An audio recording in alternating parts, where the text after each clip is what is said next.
You, John Fitzgerald Kennedy, do solemnly swear. I, John Fitzgerald Kennedy, do solemnly swear. That you will faithfully execute the office of President of the United States. That I will faithfully execute the office of President of the United States. And will, to the best of your ability.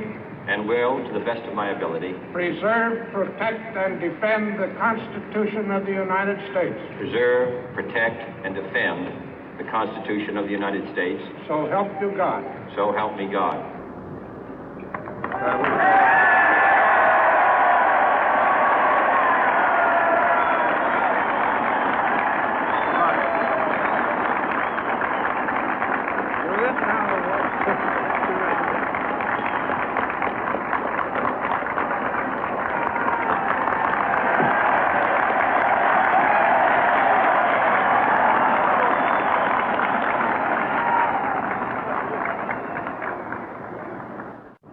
Vice President Johnson, Mr. Speaker, Mr. Chief Justice, President Eisenhower, Vice President Nixon, President Truman, Reverend clergy, fellow citizens.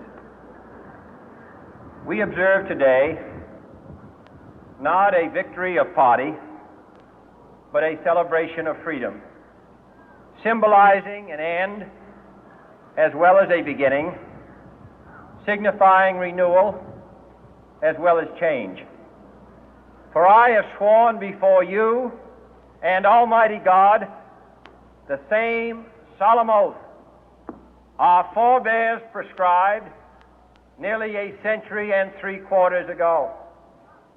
The world is very different now, for man holds in his mortal hands the power to abolish all forms of human poverty and all forms of human life.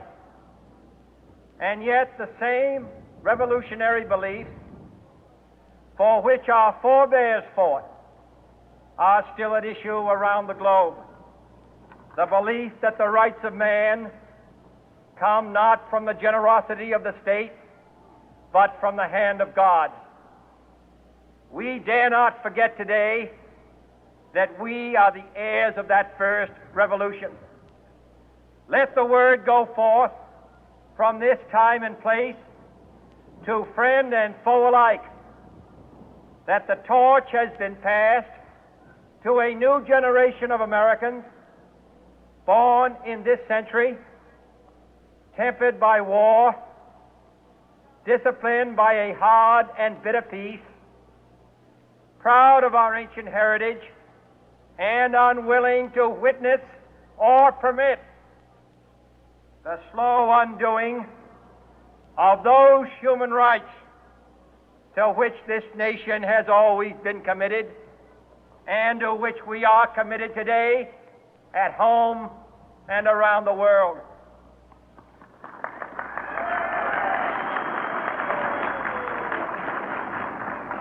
Let every nation know, whether it wishes us well or ill, that we shall pay any price, bear any burden, meet any hardship, support any friend, oppose any foe to assure the survival and the success of liberty.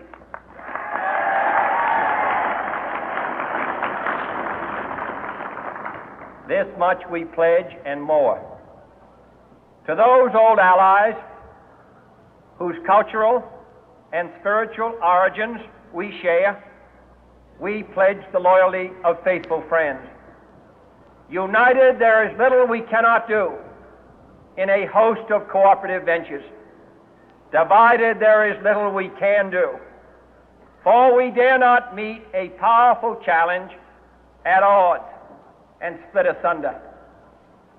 To those new states whom we welcome to the ranks of the free, we pledge our word that one form of colonial control shall not have passed away, merely to be replaced by a far more iron tyranny. We shall not always expect to find them supporting our view, but we shall always hope to find them strongly supporting their own freedom, and to remember that in the past, those who foolishly sought power by riding the back of the tiger ended up inside.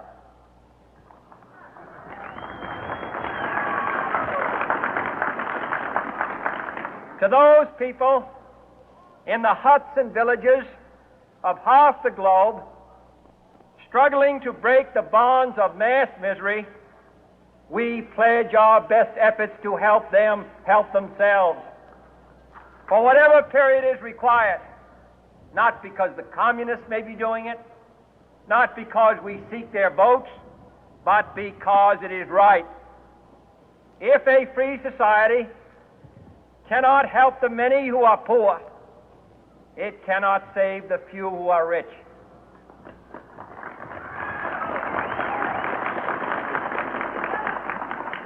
To our sister republics south of our border, we offer a special pledge to convert our good words into good deeds, in a new alliance for progress, to assist free men and free governments in casting off the chains of poverty. But this peaceful revolution of hope cannot become the prey of hostile powers. Let all our neighbors know that we shall join with them to oppose aggression or subversion anywhere in the Americas.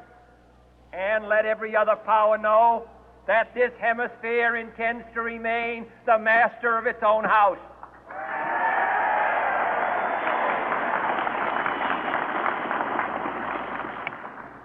To that World Assembly of Sovereign States, the United Nations, our last best hope, in an age where the instruments of war have far outpaced the instruments of peace, we renew our pledge of support to prevent it from becoming merely a forum for invective, to strengthen its shield of the new and the weak, and to enlarge the area in which its writ may run. Finally, to those nations who would make themselves our adversary, we offer not a pledge, but a request that both sides begin anew the quest for peace.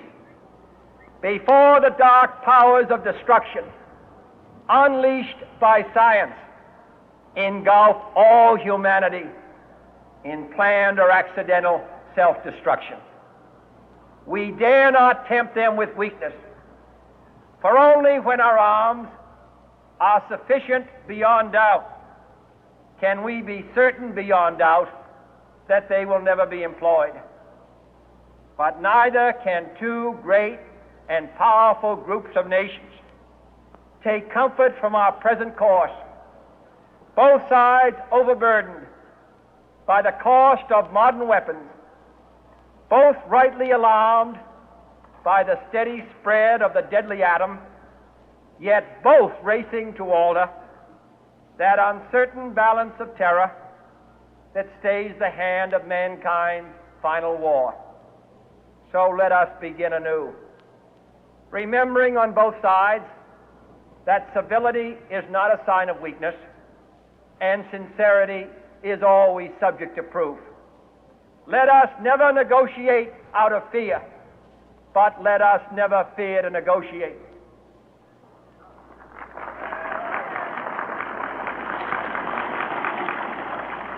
Let both sides explore what problems unite us, instead of belaboring those problems which divide us.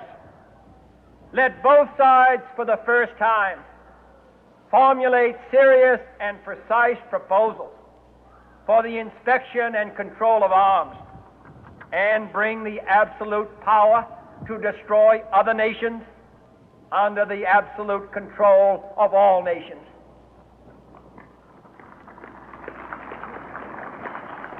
Let both sides seek to invoke the wonders of science instead of its terrors. Together, let us explore the stars, conquer the deserts, eradicate disease, tap the ocean depth, and encourage the arts and commerce.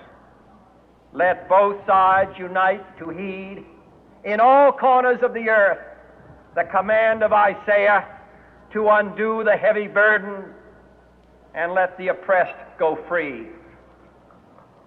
And if a beachhead of cooperation may push back the jungle of suspicion, let both sides join in creating a new endeavor, not a new balance of power, but a new